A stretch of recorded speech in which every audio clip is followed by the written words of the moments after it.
buenas noches, hermanas y hermanos, querida audiencia de su canal La Voz de María.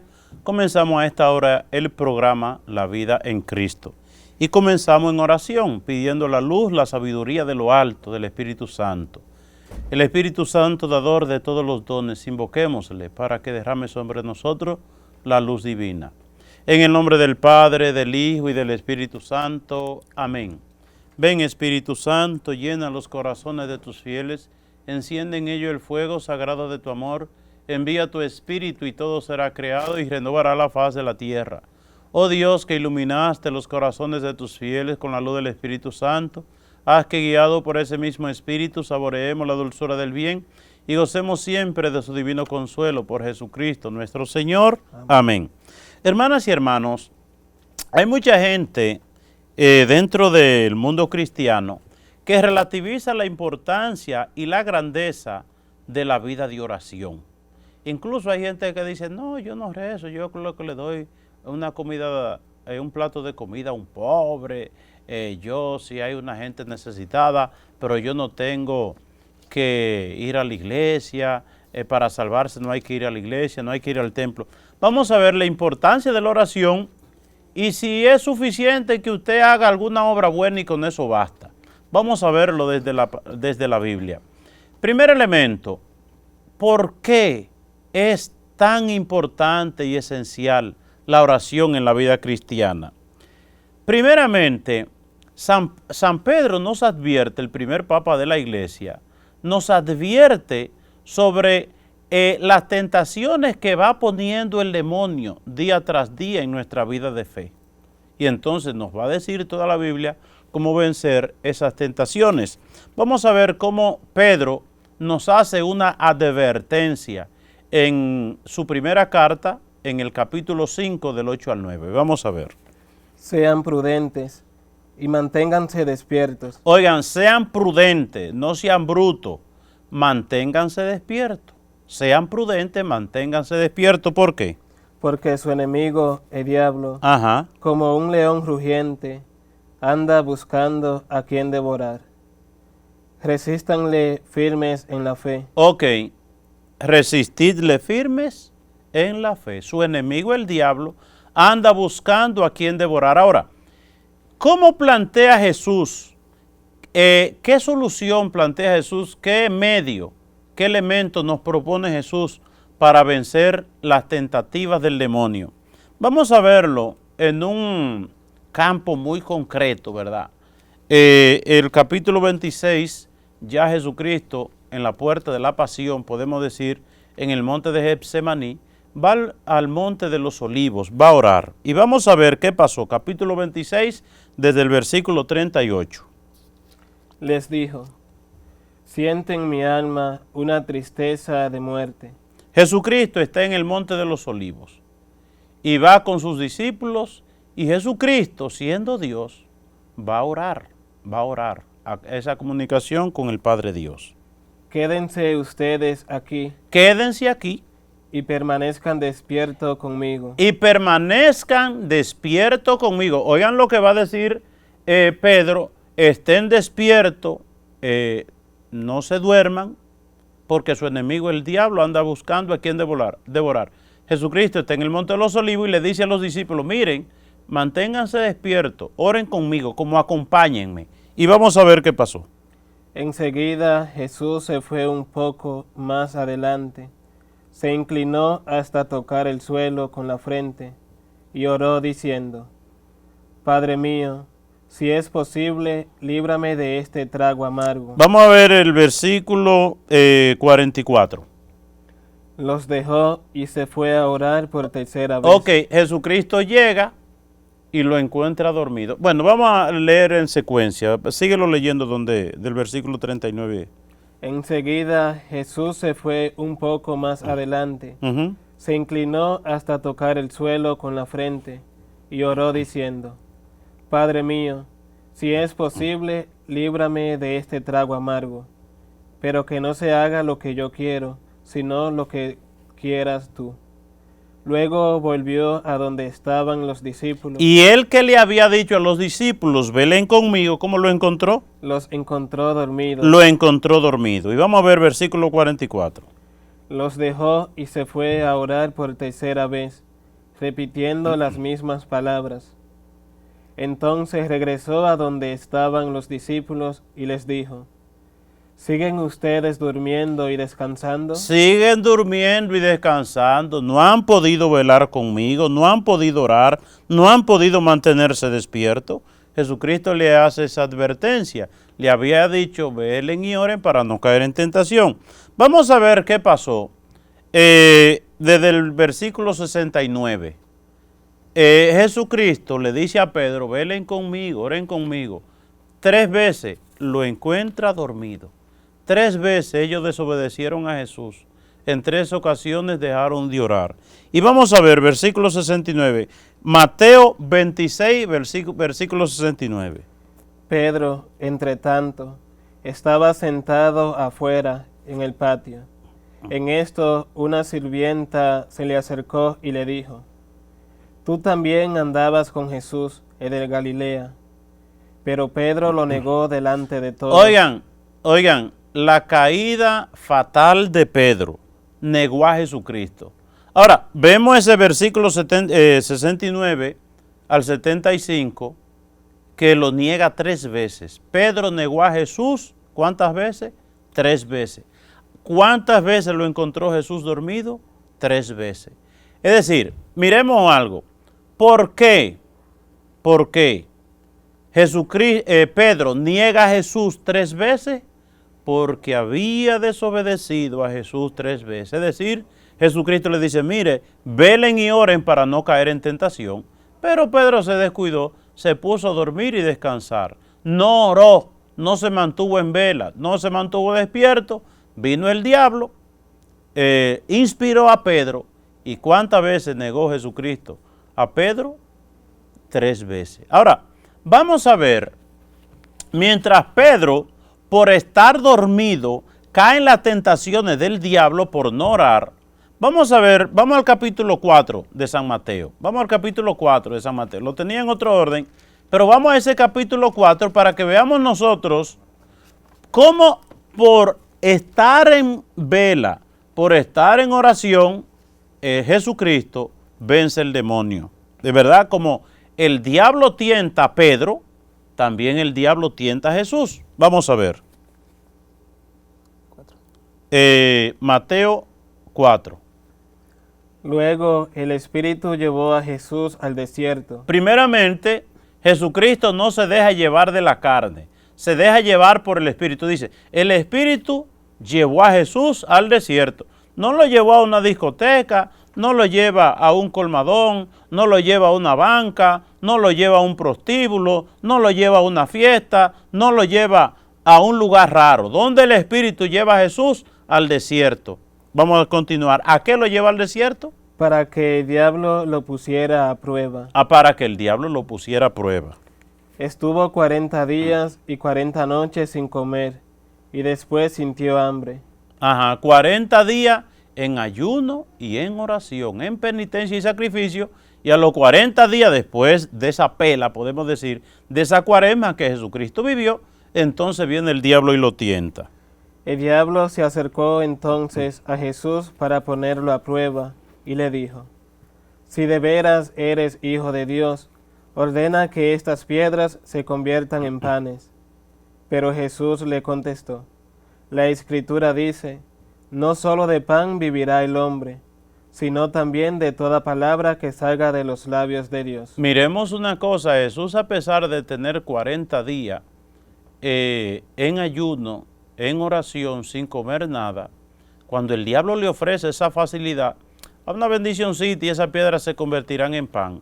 Jesucristo, podemos decir que Jesucristo no estaba como Pedro por morcilla, ¿verdad? Con esa desesperación. Jesucristo tenía fuerza de sí, tenía dominio de voluntad. Esa fuerza la recibió de lo alto a lo largo de esos 40 días en oración, ¿verdad? No se fue ahí como desesperado después de 40 días, sino que se mantuvo así fuerte, se mantuvo en fortaleza y así pudo vencer al demonio. Vamos a ver la segunda tentación. Luego el diablo lo llevó a la santa ciudad de Jerusalén, lo subió a la parte más alta del templo y le dijo, Oigan dónde lo sube, a la parte más alta del templo y le dijo, si de veras eres hijo de Dios, tírate abajo. oigan, tírate abajo. ¿Qué quería el diablo? Que Jesucristo se partiera el pescuezo, es decir, que se matara y acabara ahí mismo, para que no llegara a ese momento en que nos salvó en la cruz. Jesucristo, el diablo quería impedir que Jesucristo llegara a consumar el misterio de nuestra salvación y por eso le dice, si eres hijo de Dios, pruébame, ¿verdad? A la gente, ¿verdad? Con ese orgullo, ay, yo soy hijo de Dios, déjame probarlo, deja para que vean. Y entonces, pero Jesucristo no cayó en eso, sino... Porque la Escritura dice, Oigan, eso siempre yo lo he repetido, que tengamos en cuenta, ¿con qué el diablo va a tentar a Jesús? Con la Biblia, Salmo 91. Ay, mira Jesús, mira, porque dice el Salmo 91, ¿qué es lo que dice? Dios mandará que sus ángeles te cuiden, te levantarán con sus manos para que no tropieces con piedra alguna. Sí, eso lo encontramos en el Salmo 91, versículo del 7 al 11 por ahí, ¿verdad? Vean, el diablo se sabía la Biblia y va con la Biblia a engañar a Jesús. La Biblia no solamente sirve para salvación, sino también sirve para engañar. Hay gente que anda con la Biblia bajo el brazo y así andaba el demonio con la Biblia bajo el brazo para engañar a Jesús, pero Jesús, a pesar de tener 40 días ahí en ayuno, en oración, en sacrificio, con ese sol infernal, ese calor de más de 45 grados, se mantuvo en luz, ¿verdad? Esa luz de lo alto, y le contestó. También dice la Escritura, no pongas a prueba al Señor tu Dios. Finalmente, el diablo lo llevó a un cerro muy alto, y mostrándole todos los países del mundo, y la grandeza de ellos, le dijo, yo te daré todo esto si te arrodillas y me adoras. Jesús le contestó, vete, Satanás, porque la Escritura dice, adora al Señor tu Dios y sírvele solo a Él. Ok, oigan, ¿con cuáles elementos el diablo tienta a Jesús? Primeramente, con los aspectos del hambre, de la comida, ¿verdad? De las cosas para satisfacernos, para satisfacer la carne. Pero Jesús pone como primacía el espíritu. Después lo tienta en el aspecto del orgullo y de la vanidad. Mira, si eres hijo de Dios, pruébamelo, demuéstramelo, tírate de aquí arriba, porque incluso dice la palabra de Dios que Dios no te va a dejar morir. Oigan, para que Jesús, ahí en orgullo, como demostrando lo grande que él era, le demostrara al diablo quién era, y Jesús pudo vencer. Y tercero, el amor al dinero. Mira, yo te voy a dar todo eso. Si tú, a cambio de una sola cosita, muy simple, tú te arrodillas y me adoras. Solo al Señor adorarás. Es decir, venció Jesús las tentaciones que todos nosotros tenemos a diario, pero que por la falta de oración a veces nos vamos de cabeza. Vamos a ver, Jesús era un hombre de oración. Vamos a Lucas en el capítulo 1. Vamos a ver cómo San Lucas en el capítulo 11, versículo 1, se pone a orar. Y cuando esté en oración, los discípulos como que se le enciende la curiosidad quizá, o el deseo de orar como Jesús. Vamos a ver, primeramente, cómo el ejemplo de Jesucristo arrastra a la oración a los discípulos. Vamos a ver. Una vez Jesús estaba orando en un lugar. Cuando terminó, uno de sus discípulos le dijo, Señor, enséñanos a orar. Oigan, Jesús está orando y los discípulos le dijo, Señor, enséñanos a orar. Es decir, enséñanos a orar. Queremos orar así, Jesús, como ora tú. Eso queremos nosotros. Y entonces, ¿qué le enseña Jesús?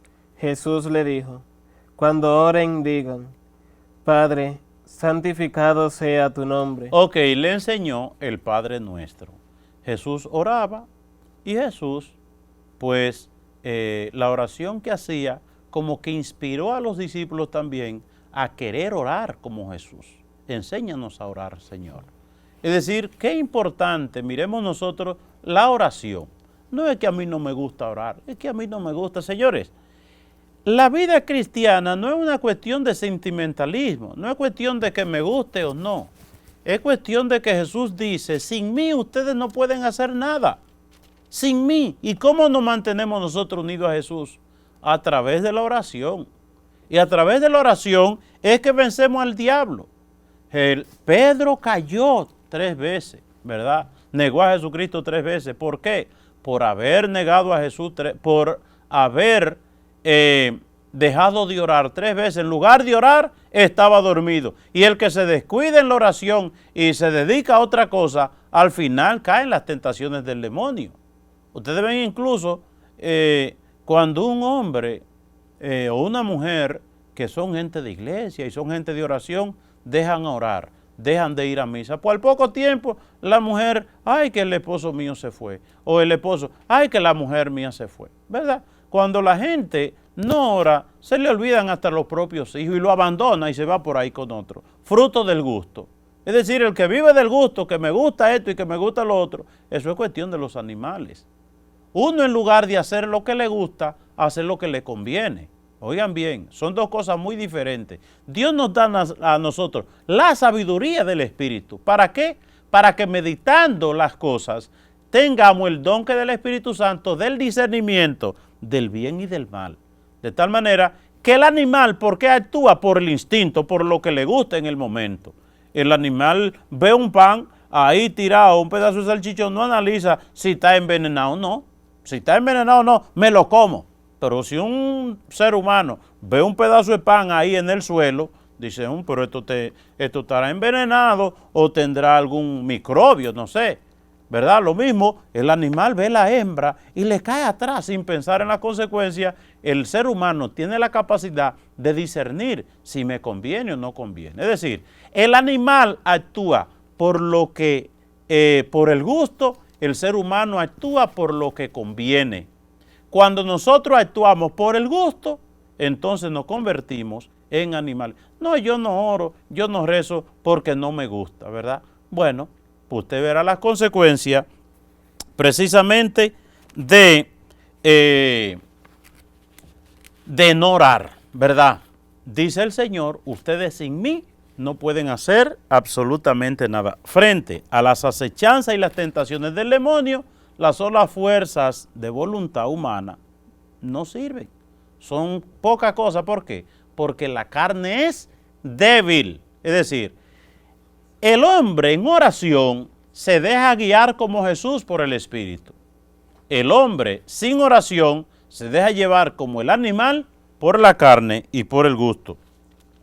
Vamos a ver cómo San Pablo nos lleva a nosotros y nos exhorta a la oración. Vamos a ver Primera del Tesalonicense en el capítulo 5, versículo 16.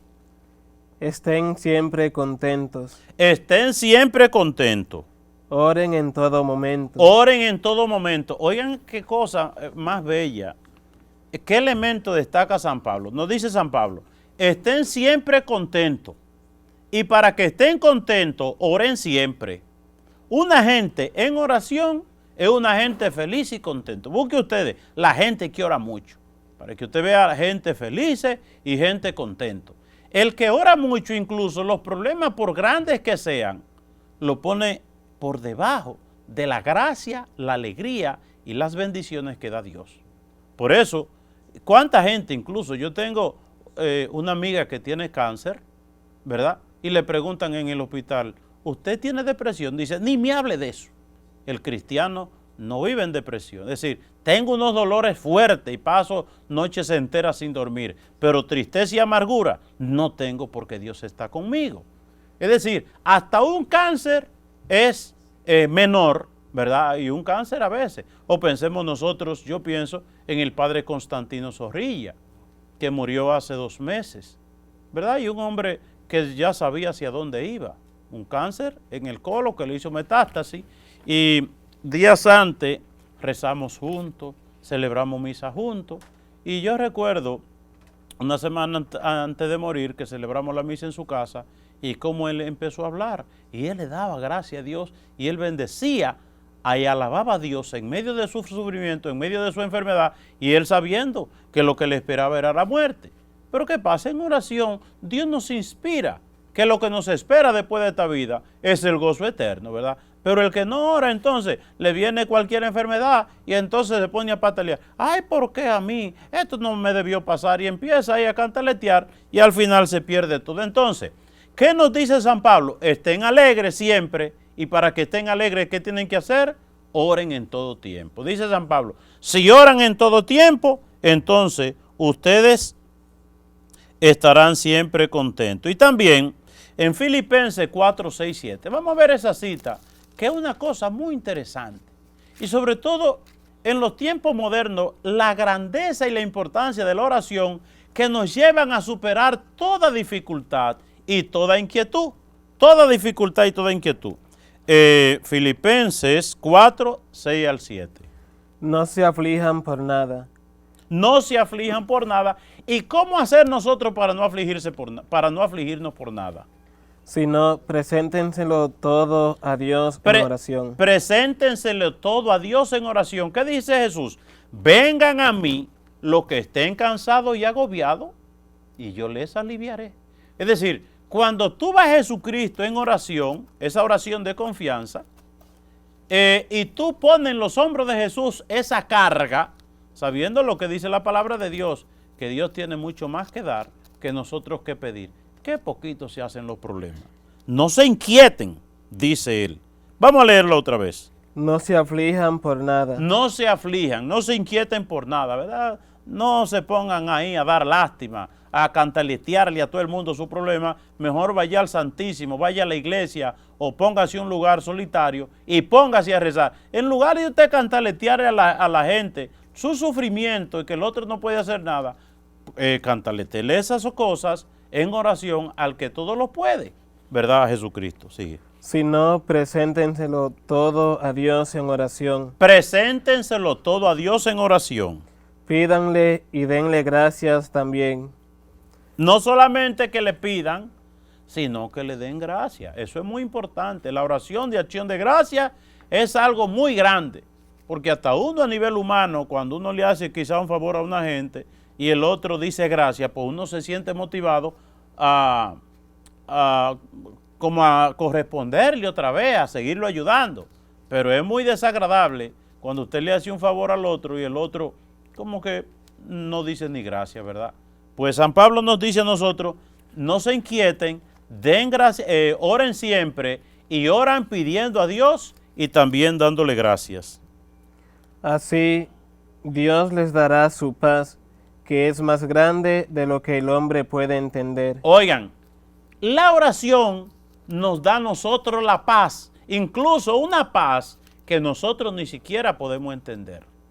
Por eso incluso yo veo mucha gente que va a Fundación Panal o que va al Santo Cerro o que va a un centro de oración, y después de un rato de oración, gente que llegan con una inquietud, con una ansiedad, con una desesperación. ¿Y qué hace la oración? Que nos da a nosotros a entender que Dios es más grande que todos los problemas. También en Colosenses 4:2 San Pablo nos lleva a nosotros, nos dice, dedíquense a orar, no sean haraganes, dedíquense a orar para que se mantengan unidos a Dios y así vencer todo obstáculo. Vamos a ver. Manténganse constante en la oración. Sean constantes en la oración. Siempre alerta y dando gracias a Dios. Siempre alerta y también dando gracias a Dios. Oren también por nosotros. Ok, o no solamente, el librito de la imitación de Cristo de Tomás de Kempis, no, la oración de los 15 minutos. En la oración de los 15 minutos, que todos la hemos hecho, ¿verdad? Dice algo muy interesante, dice, a Dios le gustan los corazones generosos, es decir, esos corazones que en oración no solamente piensan en ellos mismos, sino que se acuerdan de los problemas de los demás, orar por el Papa, por el mundo, por la paz, por los pobres, por los enfermos, etcétera, etcétera, por la juventud, por todo. Dice, porque esos corazones generosos que se olvidan de sí mismos, mientras usted está orando a Dios por todos los demás problemas del mundo, entonces Dios se fija en lo suyo. Si usted es generoso pensando en los demás, Dios es generoso pensando siempre en usted. Eso es muy bonito. Pero vamos a ver cómo Dios habló también en el Antiguo Testamento exhortando a la oración. Vámonos al libro de Jeremías, en el Antiguo Testamento, en el capítulo 29, versículo 12. ¿Qué Dios nos dice a través de Jeremías? Oigamos esto que es muy importante, muy interesante. Entonces ustedes me invocarán Ustedes me invocarán y vendrán a mí en oración. y vendrán a mí en oración. Oigan, cuando vamos a Dios en oración y lo invocamos, entonces, ¿cuál es la actitud de Dios frente a nosotros? Y yo los escucharé. Yo los escucharé. Me buscarán y me encontrarán. Me buscarán y me encontrarán. Si usted busca al Señor en oración, el Señor está ahí con usted. El Señor no lo abandona. Porque me buscarán de todo corazón. Ok.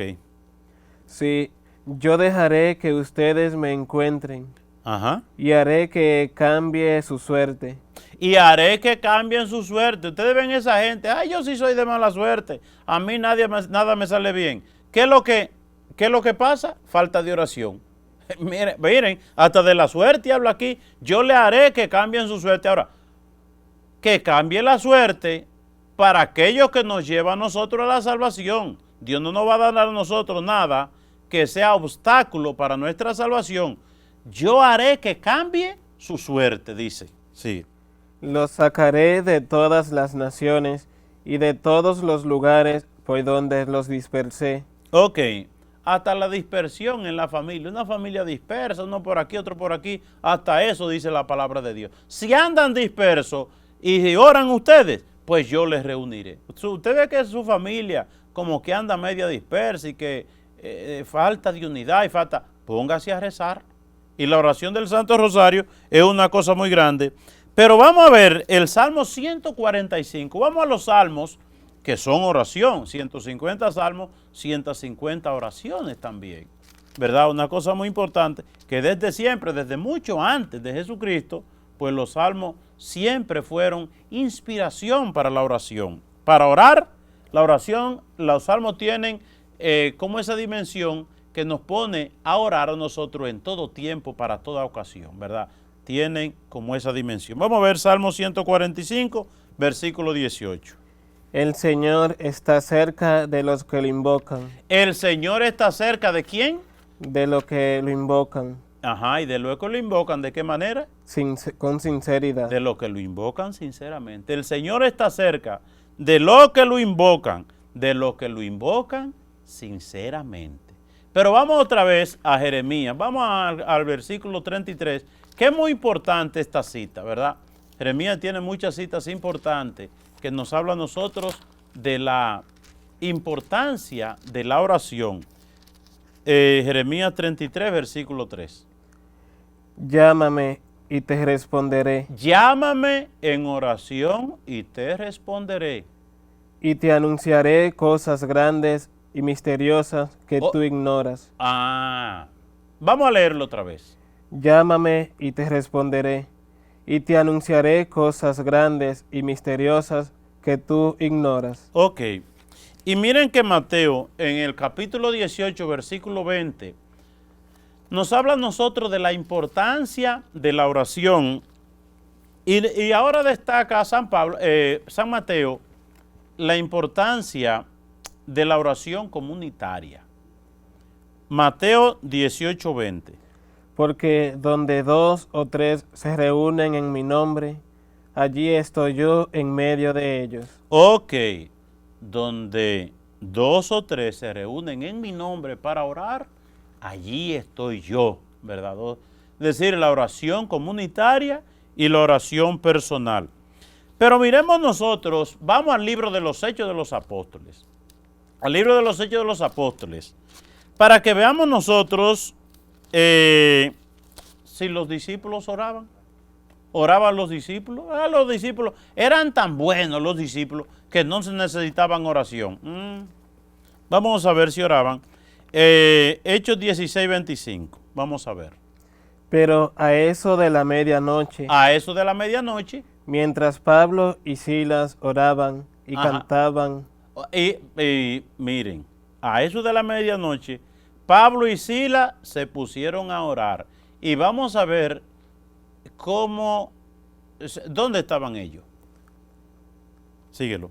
Y cantaban himnos a Dios, Ajá. y los otros presos estaban escuchando. Ahora, vamos a ver, te voy a preguntar, Alice, ¿dónde estaban ellos? En la cárcel. Estaban en la cárcel. Es decir, orar en todo tiempo, orar en toda ocasión, orar, no importa, ¿verdad? Imagínense, a medianoche, la oración de importunio. Ustedes ven esa gente que rezan a las 3 de la mañana, a las 5 de la mañana. Son cosas grandes, porque son oraciones que están acompañadas del sacrificio, de aquel que está durmiendo muy acurrucadito y suena un teléfono, un despertador y se levantan a las 3 o a las 5 de la mañana a orar. Eso es una cosa grande, ¿verdad? Eso da una fuerza del Espíritu, pero poderoso. Pero vamos a ver, en el mismo hecho de los... Bueno, vamos a seguir con los Hechos de los Apóstoles. Vamos, por ejemplo, Hechos de los Apóstoles 1:12. Para que veamos nosotros los apóstoles orando en comunidad, esperando un gran acontecimiento. Los Hechos de los Apóstoles en el capítulo 1 se abre ¿con qué? Con la ascensión de Jesucristo. Y esos que fueron testigos de la ascensión de Jesucristo, miremoslo nosotros en oración. Como dice un amigo mío, sacerdote venezolano, Luis Toro, pongan la lupa, ¿verdad? Capítulo 1, versículo 12. Desde el monte llamado de los Olivos, Donde fue la ascensión, que ellos estaban viendo a Jesús que subía al cielo, regresaron los apóstoles a Jerusalén. regresaron los apóstoles a Jerusalén. Un techo corto, precisamente lo que la ley permitía caminar en sábado. Un trecho corto. Un trecho corto. Sí. Es lo que la ley permitía caminar en sábado. Y entonces, ¿a qué se pusieron? Cuando primero estaban allí viendo a Jesús subir al cielo, regresaron de allá, ¿y a qué se pusieron? Cuando llegaron a la ciudad, subieron al piso alto de la casa donde estaban alojados. Eran Pedro, Juan, Santiago. Oigan, ok, vamos a ver quiénes eran. Santiago, Andrés, Felipe, Tomás, Bartolomé, Mateo, Santiago, hijo de Alfeo, Simón el Celote y Judas, el hijo de Santiago. Ok, los apóstoles están allí en ese aposento y vamos a ver en qué están y quiénes le acompañan. Todos ellos se reunían siempre para orar con algunas mujeres. Siempre se reunían, no una vez, no a veces. ¿Cuándo era que se reunían? Siempre se reunían a orar. ¿Y quiénes le acompañaban en oración? Para orar con algunas mujeres. Ajá. Con María, la madre de Jesús. Bueno, los discípulos se reunían en oración. ¿Y quiénes le acompañaban? María. Por eso el cristiano, ¿verdad? Cuando reza también se deja acompañar ¿de quién? De la Santísima Virgen María. La importancia de María en oración. Ahora, vamos a seguir. Vamos ahí mismo en los Hechos de los Apóstoles. Vamos a Hechos 2. Hechos de los Apóstoles 2. Vamos a leer desde el versículo 42. Para que veamos a los apóstoles, ¿verdad? Pablo y Silas en la cárcel están orando. Y aquí, en los apóstoles, en el capítulo 1 lo encontramos en oración. En el capítulo 2 vamos a ver, y vamos a ver, le voy a decir por qué vamos a leer este texto bíblico. Miren, hay gente que dice, no, yo le doy un plato de comida a un pobre, yo sí hay que ayudar a alguien, que yo qué cosa, pero yo no voy a la iglesia. Es decir, ya yo con que dé un plato de comida, eso me suple lo que mi deber de orar. No es así. Vamos a ver Hechos 2:42 en adelante, y también vamos a ver más adelante algunos textos bíblicos donde nos presenta a Jesús dándole comida a los pobres, y después de eso se va a orar. Jesús no decía, no, ya como yo le di, no un plato, sino a miles de gente dándole comida y después se ponía en oración. Pero vamos a ver, Hechos 2:42. y eran fieles en conservar la enseñanza de los apóstoles, Eran fieles en conservar la enseñanza de los apóstoles, en compartir lo que tenían, compartían lo que tenían, en reunirse para partir el pan en reunirse para partir el pan y en la oración. y en la oración. Oigan, vamos a repetirlo otra vez. Vamos a repetir lo que decían los discípulos. No era aquello, vamos a darle un plato de comida a los pobres y ya vámonos a dormir porque ya le dimos un plato de comida a los pobres. Ese disparate que nosotros muchas veces decimos, ¿verdad? Y que es una manera como de uno decirle no a Dios, enseñarle cómo hacer Dios. Lo que Dios me dice a mí no vale, soy yo que tengo que decirle a Dios cómo son las cosas. No, no, no, no. Recordemos que a nosotros nos va a salvar la obediencia a Dios. No la tontería que yo me invento aquí. Yo no tengo que ir a rezar, salvarse y uno no tiene que ir a la iglesia para salvarse. Dios está en toda parte. Todo ese mundo de disparate que dice la gente que es muy contrario a la enseñanza bíblica. Aprendamos de la Biblia para que no lleguemos con el pie torcido al juicio final y nos manden para el infierno. Como aquello, Señor, ábrenos. Que mira, nosotros éramos muy buenos. No, es para el infierno que van. Vamos a ver, otra vez, Hechos 2:42. Los discípulos Y eran fieles en conservar la enseñanza de los apóstoles, en compartir lo que tenían, en reunirse para partir el pan y en la oración. Y en la oración repartían lo que tenían, eran fieles a la oración. Pero vamos a seguir, síguelo ahí mismo para que veamos algo más. Todos estaban asombrados a causa de los muchos milagros y señales que Dios hacía por medio de los apóstoles. Hacía muchos milagros y como ya yo hice un milagro, ya no voy para la iglesia, no tengo que rezar porque yo hago cosas grandes, no. La gente se asombraba de todo lo que ellos hacían, pero además de eso, síguelo leyendo. Todos los creyentes estaban muy unidos y compartían sus bienes entre sí. Oigan bien. Vendían sus propiedades y todo lo que tenían, y repartían el dinero según las necesidades de cada uno. Todos los días se reunían en el templo. ¿Cuándo se reunían en el templo? Todos los días. Todos los días.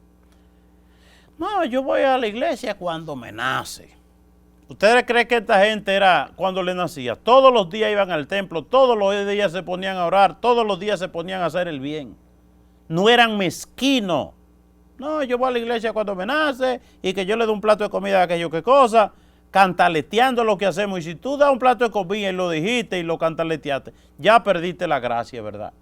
Porque lo que hace tu mano derecha es que no sepa lo izquierda. Es decir, en ese sentido, yo soy más bueno que los que van a la iglesia, porque yo hago esto, yo hago lo otro. Se parece al publicano y el fariseo. El fariseo, Señor, mira, yo sí, porque yo hago esto y yo hago lo otro, pero qué sé yo, ¿quién no? Esa dimensión de uno comparar, que yo sí soy bueno porque yo hago esto, pero el otro malo. No caigamos en eso, que Jesucristo nos advierte que ese tipo de oración desagrada a Dios. Sigue lo mismo. Y en las casas partían el pan Ajá. y comían juntos con alegría y sencillez de corazón. Alababan a Dios y eran estimados por todos. Y cada día el Señor hacía crecer la comunidad con el número de los que Él iba llamando a la salvación. Muy bien, muy bien. Entonces vamos a ver. Vamos a Primera de Pedro 4:7, que Pedro nos hace una bonita advertencia también. Todos los apóstoles, todos los escritos bíblicos nos llevan a nosotros por ese camino de la oración. Primera de Pedro 4:7. Ya se acerca el fin de todas las cosas. Ya se acerca el fin. La gente, bueno, yo no sé si se acerca el fin, pero la gente dice, señores, el fin está llegando, estamos viendo los signos de los tiempos, el COVID que estamos viendo es que el mundo se va a acabar. Y entonces, si todo se está acabando, ¿qué hay que hacer? Por eso, sean ustedes juiciosos. Sean juiciosos. Y dedíquense seriamente a la oración. Ok. Oigan, a mí me gusta esa expresión. Sean juiciosos, tengan juicio y dedíquense a la oración. ¿Cuánta gente que en este tiempo de pandemia lo que se ha puesto a beber romo y cerveza y se ha multiplicado el consumo de cerveza? Porque como a la gente pobre le dan una tarjetica con un dinerito para comprar comida, piensan que lo que gano entonces a beber. Y se ha disparado en plena pandemia. Pregúntenle a la casa licorera para que vean que ahora se está bebiendo más romo y cerveza que nunca. Dios dándonos una oportunidad de salvación y nosotros condenándonos más. La venta de la jugadera de la lotería también en las bancas, eso se ha duplicado. La gente se ha vuelto más viciosa que nunca. Dios dándonos una oportunidad de salvación en medio de esta realidad, y entonces lo que estamos nosotros es perdiéndonos por eso. Vuélvelo a leer, que me gusta esa expresión. Ya se acerca el fin de todas las cosas. Ajá. Por eso, sean ustedes juiciosos y dedíquense seriamente a la oración. Dedíquense seriamente a la oración. Haya sobre todo mucho amor entre ustedes. Ok, si hay oración, hay amor. Pero vamos también al libro de Santiago, en el 5:16. Santiago también en su carta nos exhorta a nosotros a que oremos. Y oigan, me gusta eso que dice Santiago, que resalta Santiago. ¿Por qué orar? Por eso, confiésense unos a otros sus pecados. Oigan, confiésense unos a otros. Santiago dice, confiésense, se acerca la cuaresma. No hay que confesarse. Mientras la Biblia dice confiésense, los no católicos dicen, que no hay que confesarse, que eso es un invento. Confiésense, ¿verdad? ¿Y qué más? Y oren unos por otros. Oren unos por los otros, ¿verdad? Oren unos por los otros. Para ser sanados. Para ser sanados. Entonces, vámonos a los evangelios, ¿verdad? Vámonos a los evangelios. Vamos al capítulo 14 del Evangelio de San Mateo, donde vamos a ver aquí la multiplicación de los panes. ¿Y por qué yo voy a destacar este texto bíblico? Mateo 14, versículo 15. Pues la mente de este pueblo está entorpecida, tienen tapados los oídos. Estamos leyendo Mateo 14, la multiplicación de los panes.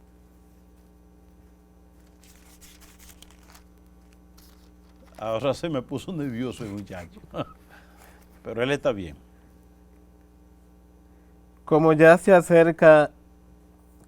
hacía de noche, Ajá. Los discípulos se le acercaron y le dijeron, ya es tarde, y este es un lugar solitario.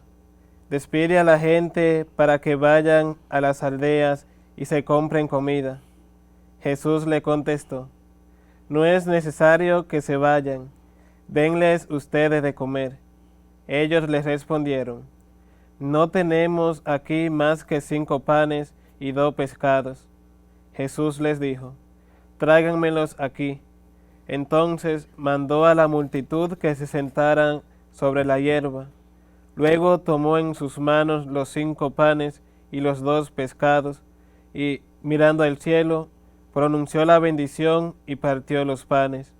Los dio a los discípulos y ellos los repartieron entre la gente. Todos comieron hasta quedar satisfechos. Recogieron los pedazos sobrantes y con ellos llenaron 12 canastas. Los que comieron fueron unos 5,000 hombres, sin contar las mujeres y los niños. ¿A cuántos miles de gente le dio Jesús comida? No se sabe, porque solo hombres eran 5,000. En los tiempos bíblicos, en los tiempos de Jesús, ni las mujeres ni los niños se contaban. No, es decir, ellos no contaban socialmente. En los censos, mujeres y niños, no. Imagínense donde hay 5,000 hombres. ¿Cuántas mujeres y niños habían? Yo no sé. Yo lo que sé que solo hombres eran 5,000, por eso ahí habían miles de gente. Y Jesucristo, después de darle a comer a miles de gente, ya yo le di un plato de comida. No fue un plato, fue miles de platos de comida que le dio a la gente. Vamos a ver qué hace Jesús, versículo 22. 14:22, después de esa hazaña. Leímos en el capítulo 14, versículo 15 y siguiente, y ahora 7 versículos más abajo. ¿Qué hizo Jesús después de eso?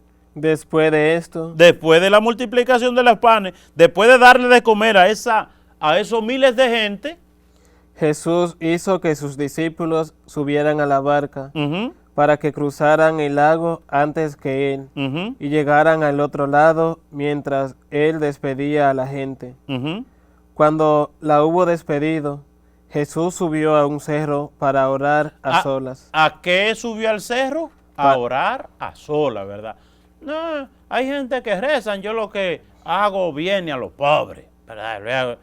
Pero miremos a Jesús, que ese sí hizo, ¿verdad? Y no se contentó con eso, sino que subió a un cerro a orar. Vamos al capítulo 4 del Evangelio de San Lucas. Capítulo 4 del Evangelio de San Lucas. ¿Y qué vamos a ver en este Evangelio? Jesús llegó a Cafarnaúm y allí la suegra de Pedro estaba enferma. Vamos a ver. Jesús, lleno del Espíritu Santo, Capítulo 4, versículo 38.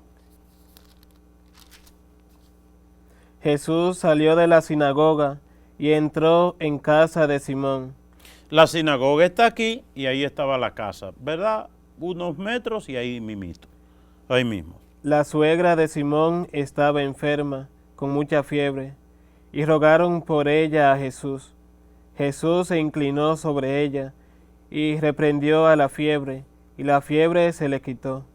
Al momento, ella se levantó y comenzó a atenderlos. Un episodio que comienza con la curación de la suegra de Pedro, pero veamos el versículo 40. Lucas 4:40. Al ponerse el sol, todos los que tenían enfermos de diferentes enfermedades los llevaron a Jesús, y él puso las manos sobre cada uno de ellos y los sanó. Y lo sanó una multitud, y después de hacer todo ese bien, ¿qué hace Jesús? Versículo 40. 42.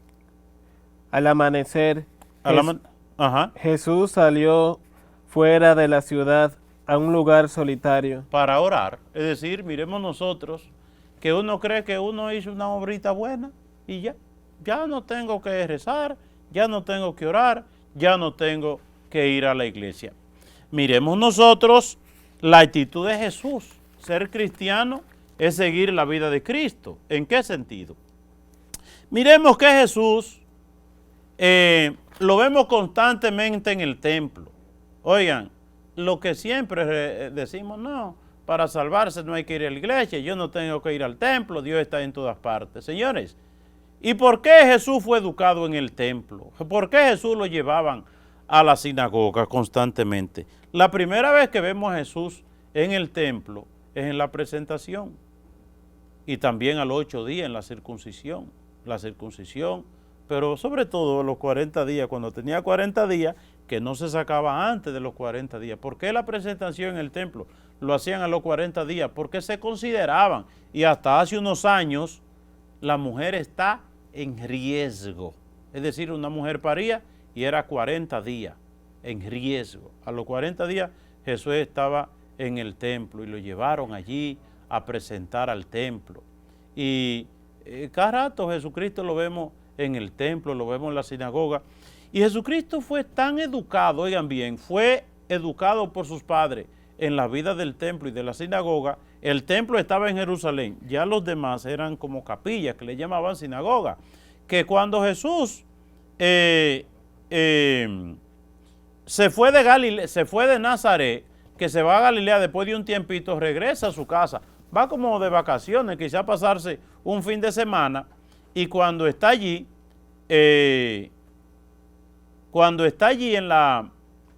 acompañando a su mamá, que se fue de fin de semana, el sábado fue a la sinagoga. Y destaca la palabra de Dios que a Jesucristo le dieron el rollo para leer. Oigan bien, ¿qué designa eso? Que Jesús era como un lector. Se había cultivado tanto en la vida del templo y de la sinagoga que Jesús era como un lector, que le daban el rollo para que leyera. Y no solamente eso, que Jesús era como un rabino.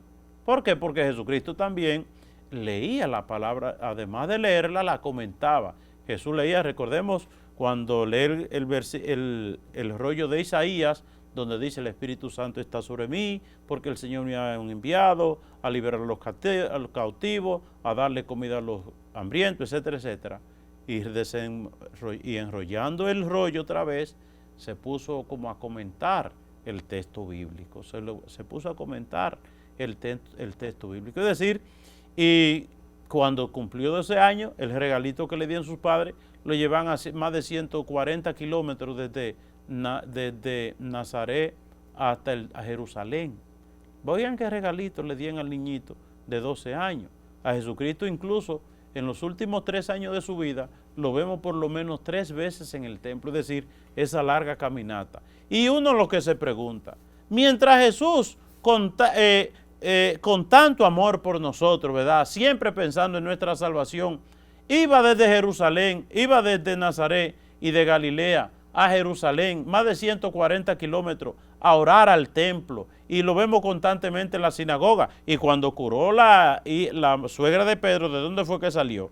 Después de esto, salió de la sinagoga, ¿verdad? Estaba en la sinagoga orando. A Jesucristo lo vemos constantemente en el templo, y lo vemos en la sinagoga, y lo vemos en un monte orando, y lo vemos en oración, y lo vemos haciendo el bien. San Lucas recoge toda esta experiencia de Jesús diciendo que Jesús, Hijo de Dios, que pasó haciendo el bien, hacía el bien y oraba también. Y entonces, mientras Jesús vivía esa vida de oración, de sacrificio, de asistencia a la sinagoga, de ir al templo haciendo largas caminatas, entonces nosotros, los santos, mejor que Jesucristo, yo no tengo que ir al templo, no hay que rezar, para salvarse no hay que ir a la iglesia, no hay que confesarse, no hay que yo no sé qué cosa. Señores, no seamos brutos, recordemos lo que dice Santiago, que dice, sean juiciosos, no pierdan el juicio. Es decir, el diablo que lo invade todo con el materialismo, con el sensualismo, con los vicios, con los juegos, con esa música asquerosa de los reggaetones y esa música diabólica, satánica, pornográfica, ¿verdad? El mundo está cogido por esos elementos y entonces rechazamos lo que es de Dios. Rechazamos ir a la iglesia, rechazamos la oración, rechazamos la confesión, rechazamos la misa dominical. Señores, se acerca la cuaresma, ya el miércoles que viene es cuaresma, de mañana en 8, comienza la Santa Cuaresma, y entonces recordemos la vida de Nínive, que Nínive estaba en pecado, y entonces Dios la iba a destruir. Y uno se pregunta, ¿y nosotros somos más buenos? ¿Hay menos pecado hoy que en los tiempos de Jonás en Nínive? Entonces, el corazón de Dios se irritó de tanto pecado. Pero entonces, a través de la predicación de Jonás, ¿qué hizo el pueblo? Se arrepintió y Dios tuvo misericordia. ¿Qué es la cuaresma? Un tiempo que Dios nos brinda para ver Dios nuestras actitudes, para ver si somos dignos de su misericordia, si somos dignos de su perdón. Es decir, estamos en un tiempo para volver la mirada a Dios, para bajar los radios, para bajar la televisión, para que recemos el rosario, para doblar rodillas, para hacer grandes sacrificios, para hacer grandes penitencias. Yo le hago un llamado, señores, en este tiempo en que de cuaresma que se acerca, elija usted un sacrificio, algo que le duela, deje algo que le guste. El que bebe cerveza, deje la cerveza, y yo le haría un llamado a todo el mundo, y el que tenga oídos que oiga, que en estos 40 días no hay un cristiano que vea La Voz de María que visite una banca para jugar. Deje de jugar estos 40 días. Ay, que no, porque si sale el palé, y si sale el número bonao, y si sale yo no sé qué cosa, no nos dejemos arrastrar. Si usted piensa así, es que ya usted está cogido por el diablo a través de los números. Es que usted tiene un vicio, una adicción, que usted no puede liberarse. Libérese de eso. Libérese, liberémonos. Es decir, los llamados del Padre Chelo, ¿verdad?, que está haciendo en estos días, la conversión al arrepentimiento. Oren seriamente, hágase el propósito de ir por aunque sea un tiempito diario al Santísimo. Si usted vive cerca de la iglesia, que no falte por lo menos a una misa dominical, que usted no deje de rezar rosario todos los días. Es decir, hagámonos un propósito serio. Deje de comer carne, deje de comer hasta arroz, algo que a usted le guste, algo que sea sacrificio para usted. Tal vez Dios tiene misericordia de nosotros. Así llegamos al final del programa La Vida en Cristo. Nos acompañó hoy Alex, buenas noches, Alex. Buenas noches, Padre. Y que por intercesión de la Santísima Virgen María y todos los santos, el Señor les colme de sus bendiciones, en el nombre del Padre, del Hijo y del Espíritu Santo. Amén. Amén. Sigue con su canal, La Voz de María, que es su mejor compañía. Pasen buenas noches.